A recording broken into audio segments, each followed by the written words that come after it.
नमस्कार, आप सभी का स्वागत है फिजिक्स बाय दुर्गेश कुमार के अंदर। आपको पता है राजस्थान के अंदर अपने 4th ग्रेड की वैकेंसी निकल कर बाहर आ चुकी है। टोटल 53,000 से अपने पास यहाँ पे पद है। तो सबसे उसमें इंपॉर्टेंट अगर एक पॉइंट माना जाता है तो वो अपना क्या है, साइंस का है। और साइंस के अंदर अगर अपन देखें तो 10th क्लास तक की साइंस ही आपके लिए क्या है, इंपॉर्टेंट पॉइंट रहने वाली है। तो सबसे पहले आज अपन यहाँ पे अपनी मैराथन क्लास के अंदर शुरुआत करने जा रहे हैं क्या, अपने साइंस का, विज्ञान का पहला टॉपिक भौतिक तथा रासायनिक परिवर्तन।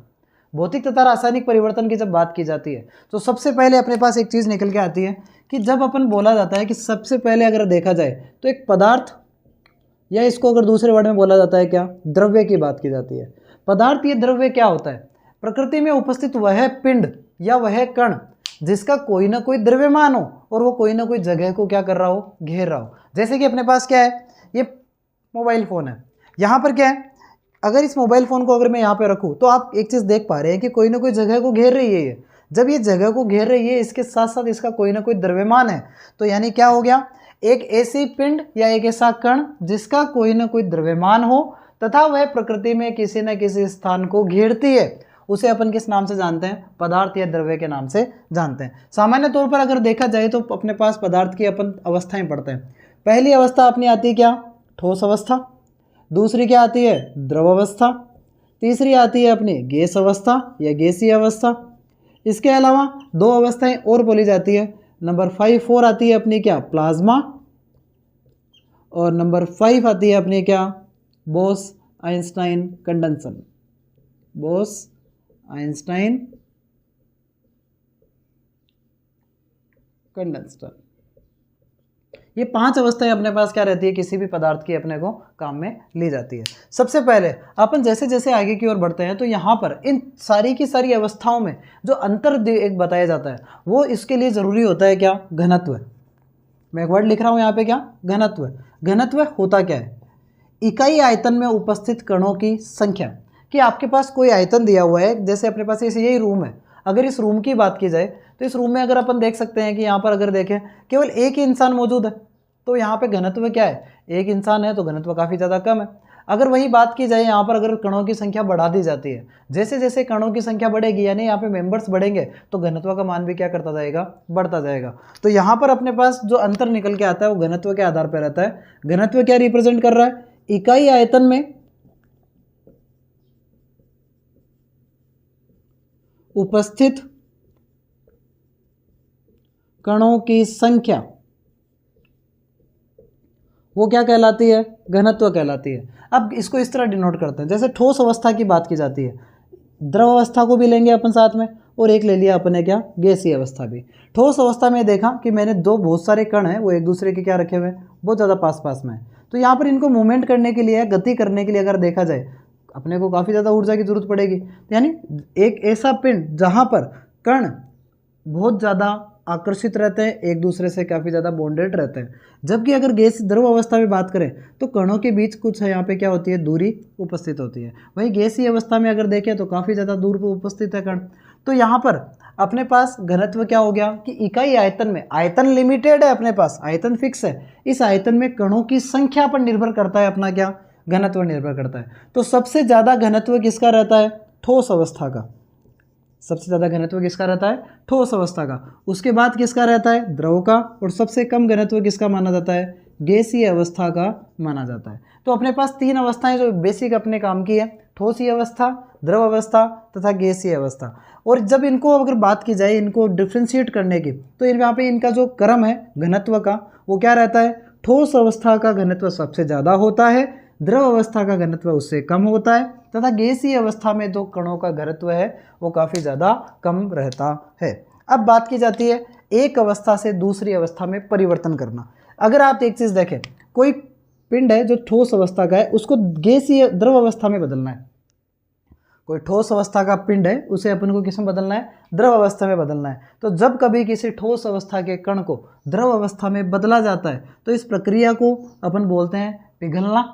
और इसे अपन जिस वह टेम्परेचर कि एक ऐसा ताप जब कोई ठोस अवस्था का कण द्रव अवस्था में बदलना प्रारंभ करे, उस बिंदु को या उस ताप को किस नाम से जाना जाता है, गलनांक के नाम से जाना जाता है। किस नाम से जाना जाता है, उसे गलनांक के नाम से जाना जाता है। इसके अलावा अगर कोई द्रव अवस्था का कण गैसीय अवस्था में जा रहा है, जैसे कि पानी है, पानी को मैंने जैसे ही अपन गर्म करना स्टार्ट किया तो वो उबल कर गैसीय अवस्था में बदलना, भाप बनना स्टार्ट करता है। तो जब कोई पिंड द्रव अवस्था से गैसीय अवस्था में बनना प्रारंभ हो जाए, इसे बोला जाता है क्या? वाष्पीकरण।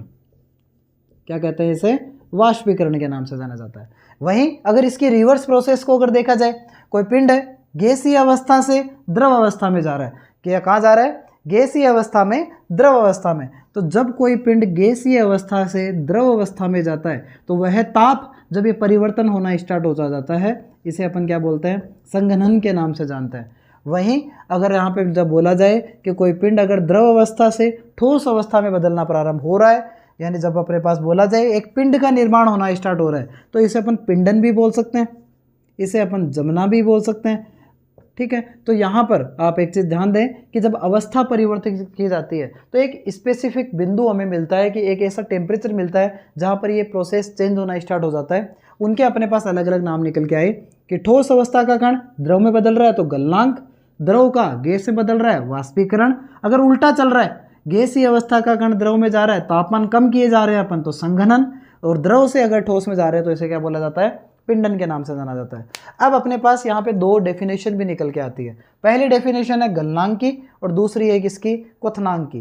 तो गलनांक और क्वथनांक होता क्या है? सबसे पहले एक चीज ध्यान दे, यहाँ पर अपना वाष्पीकरण पे यहाँ पे निकल के आ जाएगा कि वह ताप जब कोई ठोस अवस्था का पिंड द्रव अवस्था में परिवर्तित होना प्रारंभ हो जाता है, उस ताप को अपन क्या बोलते हैं? गलनांक के नाम से जानते हैं। तथा वह ताप जब कोई द्रव गैसीय अवस्था में परिवर्तन होना स्टार्ट हो, उसे अपन क्या बोलते हैं? क्वथनांक के नाम से जानते हैं उसे। यानी यहाँ पर जो तापमान निकल के आएगा उसे अपन क्या बोलेंगे? क्वथनांक के नाम से जाना जाएगा। ये अपना क्या हो गया? छोटा सा एक डेफिनेशन के तौर पे अपने पॉइंट निकल के आ गए। इसके अलावा एक सबसे ज़्यादा इंपॉर्टेंट अपने एक डेफिनेशन निकल के आती है, वो क्या है? उदरोपातन। उदरोपातन एक ऐसी प्रक्रिया जिसमें कोई ठोस अवस्था का कण बिना द्रव अवस्था में बदले सीधे गैसीय अवस्था में चला जाता है। एक ऐसा प्रक्रिया जिसमें कोई ठोस अवस्था का कण बिना द्रव में बदले सीधा किस में जा रहा है? गैसीय अवस्था के अंदर जा रहा है। उस प्रक्रिया को अपन क्या बोलते हैं? उदरोपातन के नाम से जानते हैं। इसका एग्जाम्पल अगर देखें, उदाहरण देखें तो कपूर हुआ, नौसादर बोल।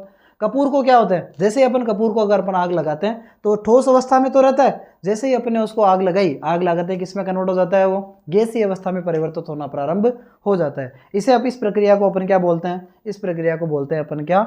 उदरपातन। आई होप आपको यहाँ तक अच्छे समझ में आ रहा होगा। इसके अलावा यहाँ पर जब ये अवस्था परिवर्तन हो रहा है तो अवस्था परिवर्तन होने के साथ साथ हमारे यहाँ पे कुछ गुण निकल के आते हैं। सबसे पहले अगर अपन जब बात कर रहे हैं भौतिक तथा रासायनिक परिवर्तन, तो कुछ परिवर्तन ऐसे हैं जहाँ पर अगर अपन देखा जाए कि अगर केवल भौतिक अवस्थाओं में परिवर्तन हो रहा है, एक ऐसा परिवर्तन जहाँ केवल भौतिक अवस्था बदल रही है, जैसे ठोस से द्रव बदल रहा है, द्रव से वापस ठोस आ रहा है, द्रव से गैस में जा रहा है, यानी वह प्रक्रम या वह प्रक्रिया जब केवल भौतिक अवस्थाएं परिवर्तित हो उसे तो बोला जाता है क्या? भौतिक परिवर्तन। लेकिन वह प्रक्रम जहां भौतिक परिवर्तन के साथ साथ रासायनिक परिवर्तन भी हो रहे हो, रासायनिक परिवर्तन में क्या क्या आते हैं अभी अपन वो डिस्कस कर लेते हैं। यानी भौतिक परिवर्तन तो क्या हो गए? अगर केवल अवस्था परिवर्तन हो तो भौतिक परिवर्तन के नाम से जाना जाएगा। अगर जब बात की जाती है रासायनिक परिवर्तन में, तो रासायनिक परिवर्तन में क्या रहेगा? रासायनिक परिवर्तन में आप हमेशा ध्यान रखें कि अवस्था परिवर्तन तो होगी ही होगी, इसके अलावा टेस्ट चेंज हो जाएगा, स्वाद परिवर्तन होगा। स्वाद परिवर्तन कैसे? स्वाद परिवर्तन को अगर देखें, दूध का दही बनता है तो एक खट्टापन सा आ जाता है, तो स्वाद परिवर्तन हुआ। नंबर 2 गंध परिवर्तन, स्मेल चेंज हो जाएगी। नंबर 3 कलर चेंज, रंग परिवर्तन, और एक तापमान परिवर्तन तो अपने को यहाँ पे दिखाई वैसे ही देता है। यानी एक ऐसा परिवर्तन जिसमें पदार्थ के कणों में स्वाद परिवर्तन हो रहा हो, गंध परिवर्तन हो रहा हो, रंग परिवर्तन हो रहा हो, इस पूरे प्रक्रम को अपन किस नाम से जानते हैं? रासायनिक प्रक्रम के नाम से जानते हैं। और एक चीज ध्यान दें, जो भौतिक अवस्थाएं हैं वो तो अपन क्या कर सकते हैं? द्रव को ठोस में वापस बदला जा सकता है। जैसे अपने पास क्या कोई बर्फ का टुकड़ा था, उसको पिघलाया तो द्रव बन गया, पानी बन गया। जल को अगर और गर्म किया तो भाप बन गई। उल्टा चले अपने जो भाप थी, भाप को अपन ने ठंडा करना स्टार्ट किया, वापस पानी बनेगा, पानी को जमाया तो क्या बन जाएगा, बर्फ बन जाएगी। यानी भौतिक परिवर्तन एक तरह से देखें तो उत्क्रमणीय है, यानी दोनों दिशाओं में चल रहे हैं। लेकिन जो रासायनिक परिवर्तन है, अगर मैं बोला जाए कि दूध को फाड़ के अपने दही बना दिया, क्या वापस दही से अपन वापस दूध का फॉर्मेशन कर सकते हैं क्या? नहीं बनाया जा सकता। तो रासायनिक परिवर्तन केवल एक ही दिशा में जाते हैं, जबकि भौतिक परिवर्तन दोनों दिशाओं में जा सकते हैं। तो अपने पास यहाँ पे रासायनिक परिवर्तन का एक एग्जाम्पल भी ले सकते हैं कि लोहे पर जंग लगना। अगर अपने प्रक्रिया बोले कि जो अपने पास क्या रहता है, जो लोहा होता है वो वायुमंडल में अब जो नम्रता है, आर्द्रता है, उसके साथ अभिक्रिया करके क्या कर लेता है, एक भूरे कलर की परत बना लेता है, उसे अपन क्या बोलते हैं, जंग बोलते हैं। तो लोहे पर जंग लगना कौन सा परिवर्तन है? रासायनिक परिवर्तन के नाम से जाना जाएगा। दूध का दही में बदलना कौन सा परिवर्तन है?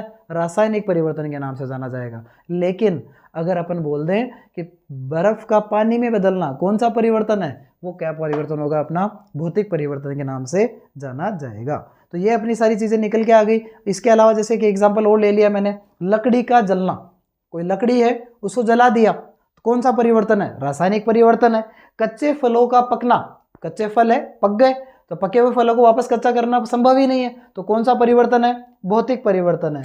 सब्जियों का मुलायम हो जाना, कोई सब्जी है उसको लेके आए मार्केट से, वो मुलायम हो गई, सॉफ्ट हो गई, वो भी कौन सा परिवर्तन है? रासायनिक परिवर्तन है। भोजन का पचना, हमने कुछ खाना खाया, खाना खाने के बाद पच गया, हमारे डाइजेस्ट हो गया, तो वो भोजन का पचना भी कौन सा परिवर्तन है? रासायनिक परिवर्तन है। मोमबत्ती के साथ मोम का पिघलना, इसके अलावा लोहे पर जंग लगना, प्रकाश संश्लेषण की क्रिया, पेट्रोल और डीजल का जलना, ये सारे के सारे परिवर्तन किस नाम से जाने जाते हैं? रासायनिक परिवर्तन के नाम से जाने जाते हैं। आई होप आपको यहाँ तक का पूरा अच्छे से समझ में आया होगा। आगे अपन अगले टॉपिक के अंदर जब अपन आएंगे तो उस क्लास में अपन डिस्कस करेंगे किस तरह ये जो रासायनिक परिवर्तन हुए हैं वो अलग अलग अभिक्रियाओं के साथ जुड़ते हुए हमें प्राप्त होते हैं। यानी अपना अगला टॉपिक रहेगा क्या? रासायनिक अभिक्रियाएं। उसके लिए अपन मिलते रहेंगे अगले वीडियो में।